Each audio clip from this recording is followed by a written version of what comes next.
ആയുർവേദ മരുന്ന് കഴിച്ച് liver cirrhosis ഉണ്ടാവുന്നു എന്നൊക്കെ പറയുമ്പോൾ സാധാരണഗതിയിൽ സാമാന്യ ജനത്തെ സംബന്ധിച്ചിട്ട് രണ്ട് തരത്തിലുള്ള ലിവർ സിറോസിസിനെ കുറിച്ചാണ് പൊതുവായിട്ട് അറിയാറുള്ളത്. ആരെങ്കിലും ലിവർ സിറോസിസ് വന്ന് മരിച്ചു എന്ന് പറഞ്ഞാൽ ഉടൻ അവൻ വെള്ളമടിക്കാരനാണ്, വെള്ളമടിച്ച് ലിവർ പോയി മരിച്ചു എന്ന് പറഞ്ഞ് ആ മരണത്തെ തന്നെ അപകീർത്തിപ്പെടുത്തുന്ന രീതിയിലാണ് നമ്മളതിനെ വ്യാഖ്യാനിക്കാറുള്ളത്. എന്നാൽ ഇപ്പോൾ പുതിയ കാലഘട്ടത്തിൽ കുറച്ചുകൂടി ശാസ്ത്രീയ ബോധം വന്നതോടുകൂടിയിട്ട് മദ്യപിക്കാത്ത വ്യക്തികൾ പോലും ലിവർ സിറോസിസ് ഉണ്ടാവാറുണ്ട് എന്ന് കണ്ടെത്തുകയും ചെയ്തിരിക്കുന്നു.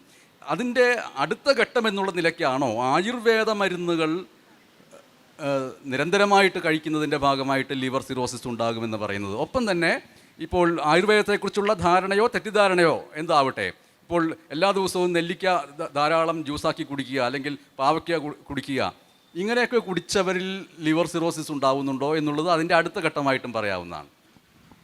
ഇത് വളരെ നല്ല ചോദ്യമാണ്. പക്ഷേ ഈ ചോദ്യം വളരെ ടെക്നിക്കലായതുകൊണ്ട്, അതായത് ഇപ്പോൾ ആൽക്കഹോൾ കുടിക്കാതെയുള്ള ഹെപ്പറ്റൈറ്റിസ് എങ്ങനെ ഉണ്ടാകുന്നു എന്നൊക്കെ പറയേണ്ടത് ഒരു കരൾ രോഗവിദഗ്ധനാണ്. പക്ഷേ നമുക്കിതിനകത്തുള്ളത്, നമ്മുടെ വിഷയമായിട്ട് ബന്ധപ്പെട്ട ഒരു ചോദ്യം എന്ന് പറയുന്നത് ആയുർവേദ മരുന്ന് കഴിക്കുന്നത് കൊണ്ട് കരളിന് എന്തെങ്കിലും ദോഷം സംഭവിക്കുന്നുണ്ടോ എന്നുള്ളതാണ്. അങ്ങനെ പഠനം നടത്തിയിട്ടുണ്ടോ? അത് വളരെ രസകരമായ കാര്യമാണ്. കാര്യം ഈ കോവിഡ് സമയത്താണ് നമ്മുടെ നാട്ടിലുള്ള ആളുകളെല്ലാം എന്തെന്നില്ലാതെ കൈ കിട്ടുന്ന പല സാധനങ്ങളും അരച്ച് കലക്കി കുടിച്ചു തുടങ്ങിയത്. ഇപ്പം ചിറ്റാമൃത് വളരെ ഫേമസ് ആയിരുന്നു, കുറേ പേരൊക്കെ അരച്ച് കുടിക്കുമായിരുന്നു. അല്ലെങ്കിൽ അശ്വഗന്ധ.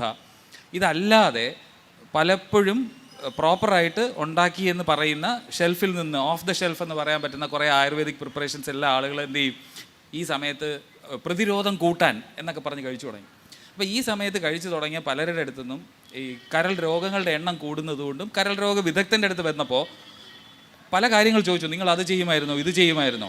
ഇവരാരും ആയുർവേദത്തെ ഒരു കാൻഡിഡേറ്റ് ആയിട്ട് പോലും കാണുന്നില്ല. ഇവരെല്ലാം വിചാരിക്കുന്നത് എന്താണ്, ആയുർവേദ മരുന്നില്ലേ, അത് സൈഡ് എഫക്റ്റ് ഇല്ലെന്നാണല്ലോ, നമ്മുടെ ഒരു അണ്ടർസ്റ്റാൻഡിങ് അങ്ങനെയാണല്ലോ എന്ന് പറഞ്ഞ് ഇവരെല്ലാം കഴിച്ചുകൊണ്ടിരുന്നു. അവസാനം എടുത്തെടുത്ത് ചോദിച്ചപ്പോഴാണ് മനസ്സിലായത് വീട്ടിൽ ആയുർവേദ മരുന്നുകളുണ്ടെന്ന്. അങ്ങനെ ഈ മരുന്നുകളെ ഈ ഡോക്ടർ എടുക്കുകയും ഈ സാമ്പിൾ എടുത്ത് നാഷണൽ അക്രഡിറ്റഡ് ലാബറട്ടറികളിൽ ടെസ്റ്റ് ചെയ്യുകയും ചെയ്തപ്പോഴാണ് മനസ്സിലായത് ഇതിനകത്തുള്ള പല കാര്യങ്ങൾക്കും കരളിന് കാര്യമായ ക്ഷതം ഉണ്ടാക്കാൻ അല്ലെങ്കിൽ കരളിനെ നശിപ്പിക്കാനുള്ള കഴിവുണ്ടെന്നുള്ളത്. അതിനകത്ത് ഏറ്റവും വലിയൊരു കാര്യം എന്ന് പറഞ്ഞു കഴിഞ്ഞാൽ ഈ ഡ്രഗ് ഇൻഡ്യൂസ്ഡ് ലിവർ ഇഞ്ചുറി അല്ലെങ്കിൽ ഡിലി എന്ന് പറഞ്ഞൊരു കാറ്റഗറി തന്നെയുണ്ട്. അതായത് ഒരു പർട്ടിക്കുലർ മരുന്ന് കൊണ്ട് അല്ലെങ്കിൽ എന്തെങ്കിലും വസ്തു കഴിച്ചിട്ടുണ്ടാകുന്ന കരൾ രോഗം തിരിച്ചറിയാനായിട്ട് അവിടുന്ന് ഒരു പത്തോളജിസ്റ്റ് നോക്കിക്കഴിഞ്ഞാൽ, ഒരു സ്ലൈഡ് എടുത്ത് നോക്കിക്കഴിഞ്ഞാൽ അതിനകത്ത് ഒരു പ്രത്യേക പാറ്റേൺ കാണും. ആ പാറ്റേൺ ഇവരിലെല്ലാം ഉണ്ടായിരുന്നു എന്നുള്ളതാണ്.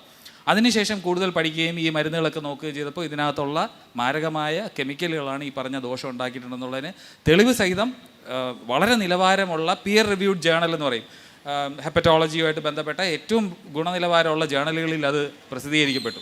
അങ്ങനെയാണ് നമ്മൾ ഈ പറയുന്ന കാര്യങ്ങളെക്കുറിച്ചിട്ട് മനസ്സിലാക്കുന്നത്, ഇങ്ങനെ ഒരു ദോഷം ഉണ്ടാകാം എന്നുള്ളത്.